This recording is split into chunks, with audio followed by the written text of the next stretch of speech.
자율적 이행이냐 강제적 규제냐, 이거는 지금 강제적 규제에 관련된 선택해서 정리해 놓은 거야. 지금 금방 말했지만 정답에 가깝다, 이 정도 쓰면 뭐 틀렸다 그러지는 않을 거니까 잘 봐봐. 자기 거하고 비교해 봐야 돼.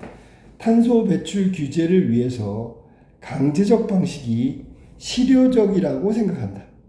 물론 탄소 배출 규제를 강제적 규제를 선택한다, 이렇게 간단하게 간결하게 써도 되는데, 질문 의도에 맞게 첫 번째 그 결정한 거를 써놓은 거야.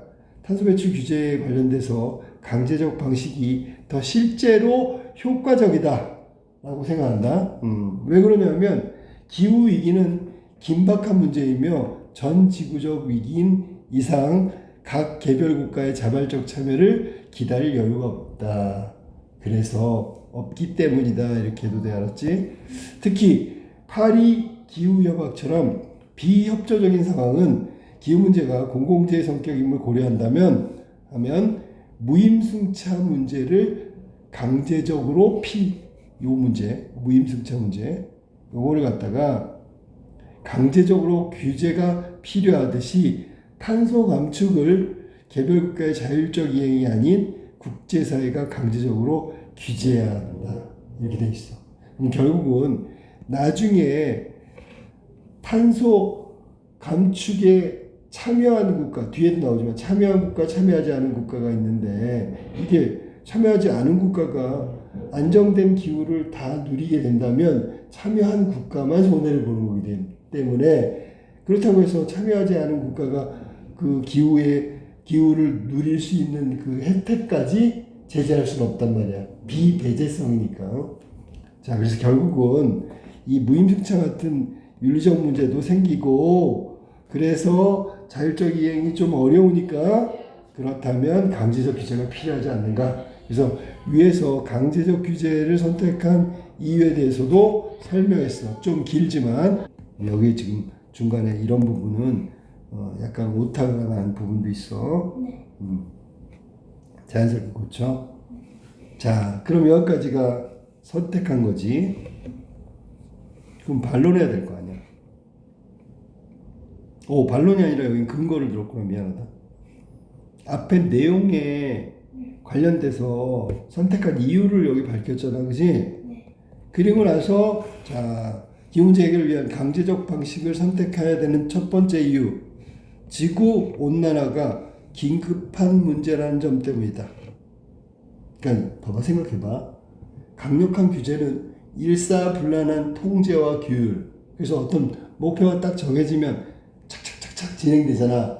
그러니까 긴급한 문제라는 건 빨리빨리 해결해야 될 문제란 말이야. 상황이 여유가 없다는 뜻이야. 그럴 때는 강력한 규제가 훨씬 효과적이기 때문에, 비슷한 사례가 뭐냐면 코로나 시기에 한국 정부가 코로나에 대한 대응 정책이 성공적으로 마무리될 수 있었던 이유가 뭐야? 강력한 규제, 신속하고 효율적인 결과를 만들어낸 거야. 거기서 찾고 있는 거지. 기후위기 문제의 긴급성을 고려한다면 신속성과 효율성을 발휘할 수 있는 강제적 조치가 적합하다. 그러니까 여기 기후위기 문제 해결과 코로나 둘 다 긴급한 문제고, 해결 방식을 강력한 규제를 통해서 해결했던 사례가 코로나야. 그렇다면 위기 문제는 지금 해결이 진행 중이잖아. 어떤 게 합당할까? 그러면 선례가 있기 때문에 코로나처럼 긴급 상황과 유사한 기후 위기 문제의 긴급성을 고려한다면 강력한 규제가 더 효과적이다. 첫 번째. 두 번째, 또 다른 이유가 뭐냐면 기후 문제가 해결되는 것은 공공재적 성격, 앞에서 잠깐 언급했는데 여기 자세하게 언급하는 거야. 특히 비배제성을 갖는다는 사실이 있다. 탄소 감축에 참여 여부와 무관하게 해결된 기후는 모든 국가의 이익을 누릴 수 있게 된단 말이야. 비배제성 나오죠. 그럼 참여하지 않으면서 혜택만 누리려는 일종의 무임승차를 추구하는 국가를 제재할 수 있는 방법이 바로 강력한 규제인 것이다. 자, 여기서 제재라는 건 무슨 얘기냐면 선제적 제재를 말하는 거야. 누리고 있는데 안정된 기후를 누리는 걸 누리지 마 할 수는 없잖아. 그러니까 그 이전에 너 왜 참여 안 해? 적극적으로 해야지. 안 하면 나중에 너 이익을 누리지 못하게 할 수도 있어. 혹은 너네들은 혜택을 받을 수 없어 라고 선제적으로 제재를 혹은 규제를 가할 수 있단 말이야. 그런 면에서 강제적 규제가 효과적이다.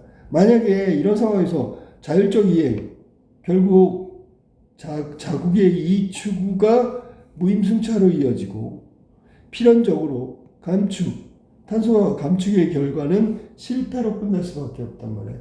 실패하지 않으려면 좀 자율적 이행에 맡기지 않고 강제적 규제가 더 필요하다 그런 얘기예요. 세 번째, 이런 문제 해결책은 현실적으로 참여를 강제시킬 수밖에 없는 것이다. 여기까지 두 번째 이유를 설명했고, 자, 반론 이제 들어가지. 반론. 근거가 나왔으니까 여기 지금 봐볼래? 첫 번째 근거, 긴급성이라는 거. 그 다음에 두 번째 근거, 여기 나온 대로 두 번째 근거는 미안하다. 또 다른 이유가 여기 있구나. 두 번째 근거. 그러면 여기까지 강제 규제를 선택한 근거란 말이야. 그럴 때 이제 반론이 이제 제시되기 시작하지, 그지? 반론. 어떤 반론 하나 볼까? 자, 강제 규제에 대해서 부정하는 주장이 있기도 하다. 그게 뭐냐면 반론이야. 공리주의 사상의 일부를 거론하면서 전 지구적인 기후 온난화의 위기 상황에서 자국의 이익이 되는 기후 안정을 위해 자발적으로 탄소 감축에 참여할 것이며 문제 해결을 위해서 효과적인 방법을 찾을 것이라고 주장한다. 두 가지 얘기했어. 자, 공리주의 사상을 언급하면서 뭐라 했냐면 전 지구적인 온난화의 위기 상황에서 누구나 자국의 이익을 추구할 거야. 그러니까 자발적으로 참여할 거야. 이거 알았지? 탄소 감축을 위해서 자국의 이익을 위해서 참여할 거란 말이야. 그러니까 그게 자발적 이행이지. 그게 바로 자발적 이행을 추구할 국가들이 있을 거다. 근데 왜 강력한 규제를 하느냐라고 반론. 강력한 규제를 부정하는 주장이 나올 수 있잖아. 그리고 또 뭐냐면 이타적 생명애로 성공한 환경재생 프로젝트처럼 인류가 감축에 자발적으로 참여할 거다. 실례가 실제 사례가 있지 않냐. 이 두 번째. 자, 첫 번째는 뭐라고? 첫 번째는 공리주의, 전지구적 온난화 문제를 자국의 이익을 우선시하면서 자국의 이익을 추구하다 보면 스스로 할 거 아니냐라고 주장하는 사람. 두 번째, 이타적 생명애를 통해서 환경재생 프로젝트가 성공한 사례가 있지 않느냐. 그때도 자발적으로 해서 성공한 거니까 이번에도 자발적으로 할 거다라고 주장한다고. 자, 그럼 이제 다시 재반론으로 들어갑니다. 너 반론한 거 다시 재반론할게. 기후위기 문제를 해결은 탄소 배출한 기간보다 더 많은 시간이 걸릴지도 몰라. 따라서 자국 경제 발전을 포기하면서 탄소 배출 감축을 위한 국제협약을 자발적으로 참여하는 국가란 쉽게 찾아보기 어려울 거란 말이지. 그러니까 너가 말한 자율적 이행을 기대할 수 없다는 얘기야.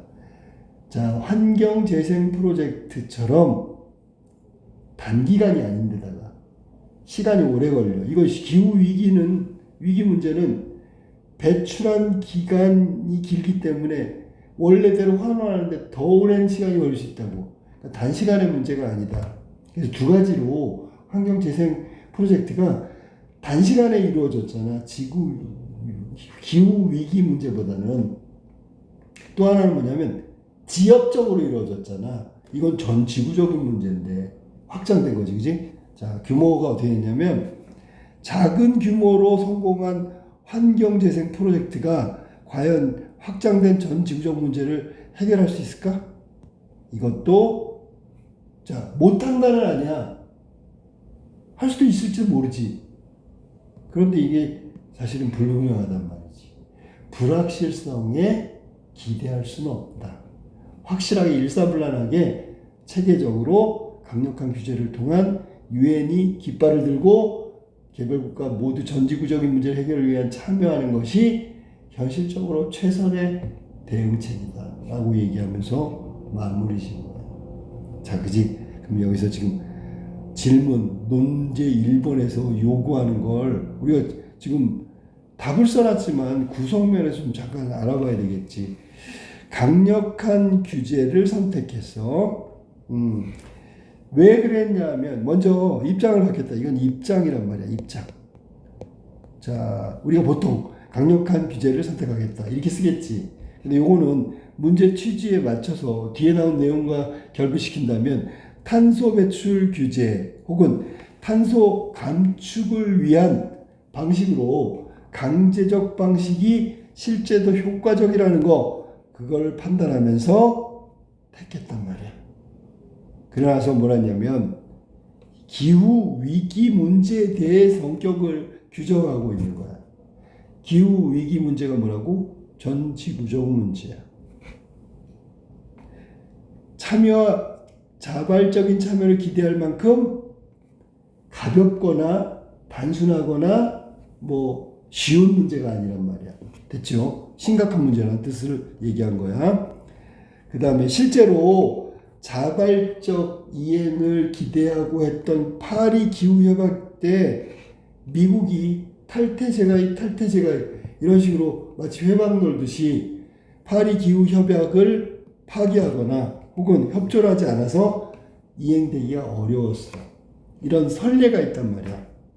또 무임승차 같은 공공재에서 벌어지는 윤리적 문제가 이 지구 위기 문제를 해결한 다음에 일어날 수 있는 문제들이란 말이야. 참여 여부에 따라서 혜택을 누리는 것이 정해지는 것이 아니기 때문에 참여한 국가는 상대적으로 손해를 보는 결과를 만들 수도 있다고. 그러니까 공평하게 다 같이 참여해라. 그런 뜻으로 앞부분에서 밝히고 있는 거야. 강력한 규제를 선택한 이유를 그냥 단순하게 밝힌 게 아니라 이 강력한 규제를 선택할 수밖에 없는 현재의 상황, 문제인식 뭐 이런 것들을 나름대로 얘기하고요. 그러니까 강력한 규제가 더 좋다라는 얘기를 하고 싶은 거지. 근데 여기서 다 밝히면 안 되죠. 실제로 밝히기 시작하는 건 근거 1부터란 말이야. 근거 1. 내가 왜 강력한 규제를 선택했냐 하면요.